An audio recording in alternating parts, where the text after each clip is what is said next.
I would like to thank the Commission for giving me the opportunity to be here this morning.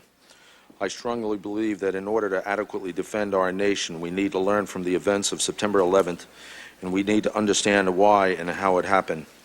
More importantly, we need to use what we learned to combat the terrorist threat that still exists against the United States. We can all agree that September 11th was the darkest day in our country's history. For the men and women of the New York City Police Department, it was a day marked by horror at what was occurring, sorrow for what we lost, and great pride in how we served and what we accomplished.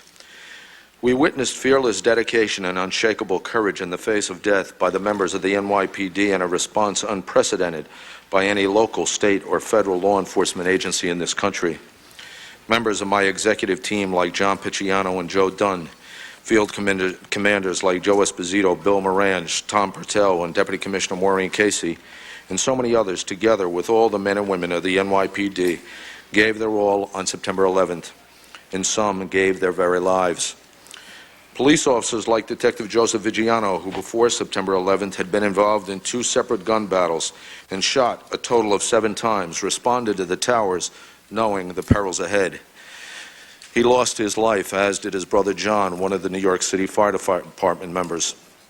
There was Sergeant John Coughlin, who once responded to my home when my 6-month-old daughter was choking. He died as well. Others that died included Mike, Maura, Rodney, Tim, Cloud, John D., Vinny, Jerry, Stephen, Mark, Robert, Ron, Tom, James, Brian, John P., Glenn, Ramon, Paul, Santos, and Wally. The true mark of their heroism, however, should not be measured only by the lives that were lost, but in what was accomplished in their final hours. Along with their brothers and sisters in the NYPD, their colleagues in the Port Authority Police, and their partners in the New York City Fire Department, they performed the greatest rescue mission in the history of our nation. Because of their courage and fortitude, over 25,000 mothers, fathers, brothers, sisters, sons, and daughters made it home to their families that evening. And I'd like to spend the remainder of my time here today reviewing just how that job was accomplished. In carrying out its mission to protect and improve the quality of life for all New Yorkers, the men and women of the NYPD respond to crisis every day. And the department has always done that to the best of its ability. In 1996, Mayor Rudolph W. Giuliani improved the overall ability to respond to major events or emergencies with the creation of the Mayor's Office of Emergency Management. Together with other city agencies like the Fire Department, the Department of Transportation, and the Department of Health, the NYPD now had a more formalized mechanism to better plan, coordinate, and practice for just about any crisis you could imagine. The city, through its OEM, had coordinated plans for many types of emergencies, and those plans were tested frequently. Not only were drills and tabletop exercises conducted, like the one simulating a biochemical attack in the mass transit system, but actual emergencies like blackouts, building collapses, storms, plane crashes, and a West Nile virus outbreak all tested the effectiveness of the city's coordinated response system. We learned how to better communicate and coordinate operations among the various city agencies. We also learned how to better communicate with the stakeholders in the private sector, such as hospitals and utility companies, along with the state and federal agencies. I believe that all the planning, the drills, and actual emergencies that occurred prior to September 11th made us as prepared as we possibly could have been to handle the events of that day. We had established relationships with other agencies, both within and outside of city government.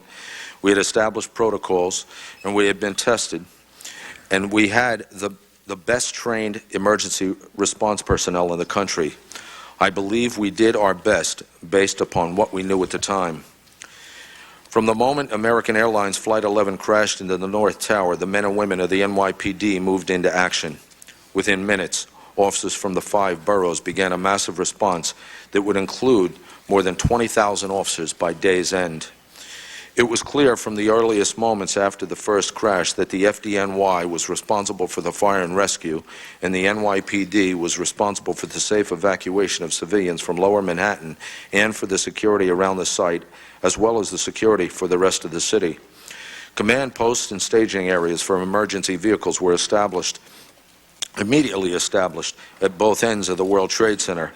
The initial NYPD NYPD command post was established at Church and Vesey Streets, and Chief of Department Joe Esposito was commanding operations from that location. The NYPD also had personnel at the FDNY's command post that was located off of West Street near the driveway of the World Financial Center in order to facilitate the exchange of information between the two departments. When the mayor and I stopped at the FDNY command post minutes after the second plane hit Tower 2 for an updated assessment of the situation, I personally spoke to the NYPD personnel present, including Sergeant John Coughlin from Emergency Services, who later died. An important point needs to be made here. Throughout my tenure as the police commissioner of the City of New York, I had a great relationship with the fire commissioner and his department. I did not see, or was I ever made aware of, an instance where there was a lack of coordination between our respective departments when it came to doing our jobs. There was a healthy competition between the two organizations, but we always had a common goal. We always came together to achieve that goal, which was to save lives. It had been done before, and it was certainly done again on September 11th. Within minutes after the first plane crash, more than half of the NYPD's Special Operations Division was deployed, all in an effort to assist in the rescue. Under the direction of the FDNY, emergency services personnel began to equip themselves for crash site entry. Our aviation unit helicopters were airborne over Manhattan. Our harbor unit launches were at Riverside. And communication links were established between the commanders of those of the fire department, the Port Authority, and the FBI. At the moment that the second plane hit, the crisis shifted from its initial horror to indisputable homeland warfare, and the character, professionalism, and bravery of New York's finest was never more evident. As debris showered down to the ground, as fellow human beings jumped to their death, from 100 stories above, there was no retreat and no hesitation. The officers that ran for cover as Flight 175 crashed above ran even faster back toward the two towers filled with strangers that desperately needed their help. While the rescue efforts were ongoing, other plans were put into action by the NYPD in order to respond to the attack and protect the city. For example, Operation Omega, the city's highest state of alert, was initiated. We were also trying to anticipate other possible secondary targets in and around the city, as we did not know just how many planes were unaccounted for. Accordingly, potential secondary targets, including the UN, City Hall, and police headquarters, were evacuated. As the security and enormity of the crisis escalated, so did our response. Together, teams of emergency services officers and firefighters continued to climb the staircases in search of trapped victims. Rescue workers gave aid to the injured on the streets, and officers established rescue routes for people exiting the towers as well as those evacuating other buildings in the area. Bridges and tunnels leading into Manhattan were all closed except to emergency vehicles. In coordination with the Federal Aviation Authority, the NYPD's aviation unit secured the airspace over Manhattan. Additional officers were mobilized to secure the rapidly extending perimeter.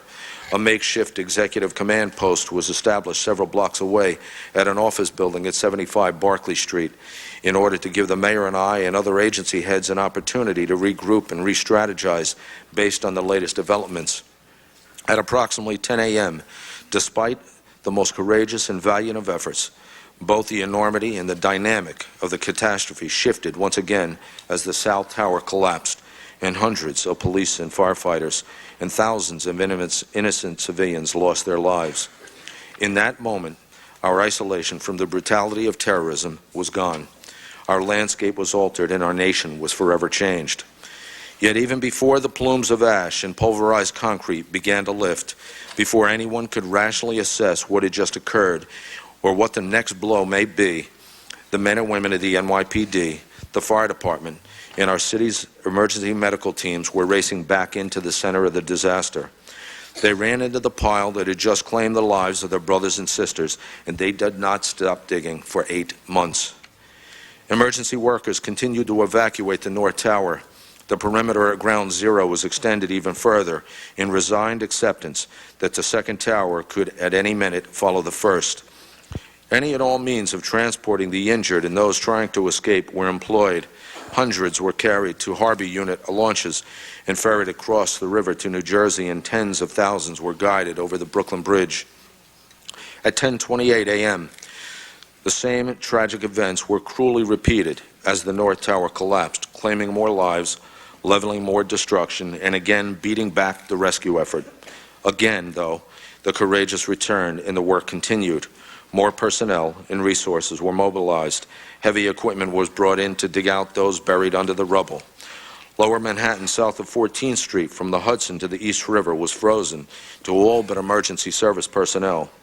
The affected area south of Hudson Street was divided into 7 patrol zones in order to direct the evacuation, secure the crime scene, and stabilize the surrounding neighborhoods.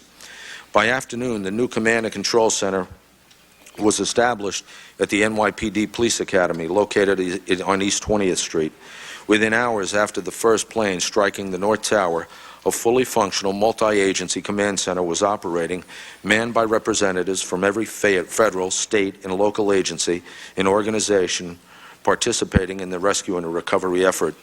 By mid-afternoon, Mayor Giuliani and Governor Pataki were able to convene the first of what would become a steady stream of multi-agency meetings with the heads of the city police, fire, and health departments, among others, sitting alongside relief agencies like FEMA to ensure that the response was immediate, coordinated, and comprehensive. Over the hours and days that followed, the news would be grim. The emergency rooms would remain empty. Our hope of finding survivors would dissipate, and we would learn that more than 2,700 people had lost their lives, including 23 members of my department, 37 Port Authority police, and 343 members of the fire department. Yet the fierce determination to protect our city, our ideals, and our American way of life that was so present in the first minutes of the attack grew to even larger dimensions. Commissioner, if you could start to sum up. Yes, sir. On time. And led additional accomplishments that few have thought possible. A complete list of what was accomplished by the men and women of the NYPD is simply too extensive to provide in this forum, but I thank you and the Commission members for giving me the opportunity to highlight some of their achievements and the achievements of the 23 valiant heroes who died that day. In terms of lessons learned, I think a few points should be made. First, emergency operations centers with a single agency responsible for its operation, similar to the one in New York City, are essential. Relationships and response plans must be well established before an emergency occurs. You just can't make them happen in the midst of a crisis. Second, success in securing our homeland requires accurate and real-time intelligence that is shared with all the necessary stakeholders, whether they are at the local, state, or federal level. There must be an internal monitoring system that will ensure efficiency and accountability with regard to information sharing and communications. A culture change in intelligence and information sharing is essential, and those that refuse to change must be removed. There can be no compromise. Finally, I believe our battles against terrorism have only just begun.